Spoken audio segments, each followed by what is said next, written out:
Let's make quick comment. नमस्कार, मैं हूं Rakhi Jain. Let's make quick comment में आपका स्वागत है।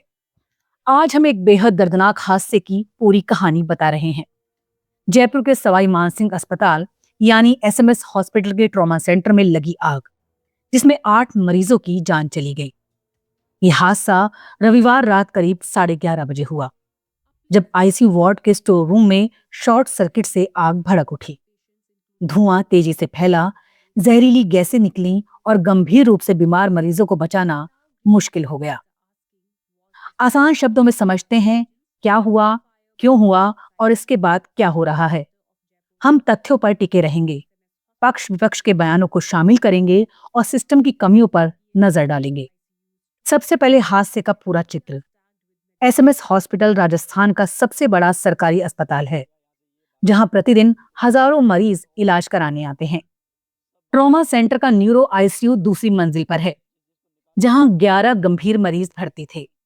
दुर्घटना में घायल लोग, जिनमें सिर की चोटें और अन्य गंभीर बीमारियां शामिल थी। स्टोर रूम में कागजात, मेडिकल उपकरण और ब्लड सैंपल ट्यूबें रखी थी। शॉर्ट सर्किट से चिंगारी लगी और आग ने कुछ ही मिनटों में पूरा वार्ड घेर लिया।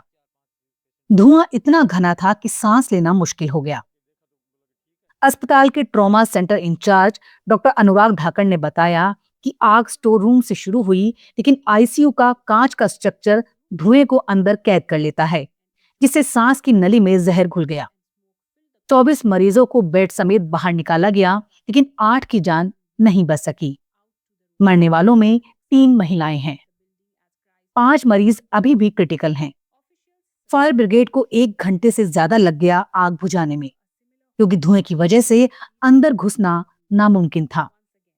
उन्होंने खिड़कियां तोड़कर बाहर से पानी डाला। अब सवाल उठता है, यह हादसा क्यों हुआ? प्रारंभिक जांच में शॉर्ट सर्किट को मुख्य वजह बताया गया है। Jaipur police commissioner Biju George Joseph ने कहा, फॉरेंसिक साइंस लैब की रिपोर्ट के बाद ही पक्का पता चलेगा। लेकिन परिवारों का गुस्सा साफ दिख रहा है। एक परिजन रमाकांत ने बताया, धुआं दिखते ही हमने स्टाफ को चेतावनी दी, लेकिन उन्होंने अनसुना कर दिया। सिलेंडर के पास चिंगारी लगी, फिर भी कोई एक्शन नहीं। डॉक्टर और कंपाउंडर भाग खड़े हुए। हमें खुद मरीजों को सड़क पर लाना पड़ा। एक अन्य परिजन ने कहा, कोई फायर सिलेंडर नहीं था, ना पानी का इंतजाम। 2 घंटे बाद ही मरीज को शिफ्ट किया। मेरी मां दम घुटने से चली गई। ये आरोप गंभीर हैं।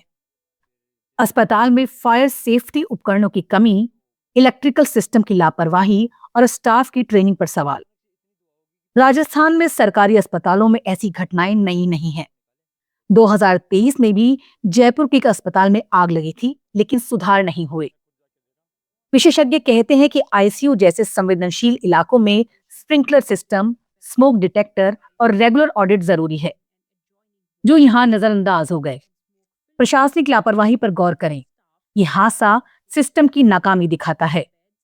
राजस्थान सरकार ने तुरंत 6 सदस्यीय कमेटी गठित की, जिसकी अगुवाई मेडिकल एजुकेशन डिपार्टमेंट के कमिश्नर इकबाल खान करेंगे।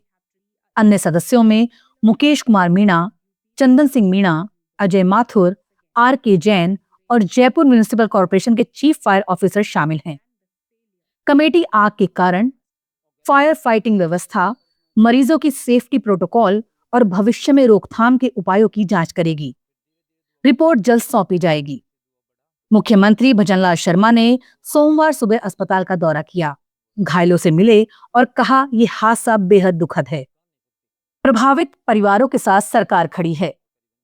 प्रधानमंत्री नरेंद्र मोदी ने भी शोक जताया। जयपुर के अस्पताल में आग से हुई मौतें बेहद दुखद हैं। शोक संतप्त परिवारों के प्रति संवेदना। घायलों के शीघ्र स्वस्थ होने की कामना करता हूं। लेकिन विपक्ष ने इसे सरकार की नाकामी बताया। पूर्व मुख्यमंत्री अशोक गहलोत ने ट्रॉमा सेंटर के आईसीयू में आग से 8 लोगों की मौत को बेहद हृदय विदारक बताया। भगवान मृतात्माओं को शांति दे। राज्य सरकार को हाई लेवल जांच करनी चाहिए, ताकि भविष्य में ऐसी घटनाएं ना हो। उन्होंने जुडिशियल जांच की मांग की। अगर आपके पास भी कोई जानकारी है तो हमें बताएं, कमेंट जरूर करें। सावधानी बरतें, स्वस्थ रहें।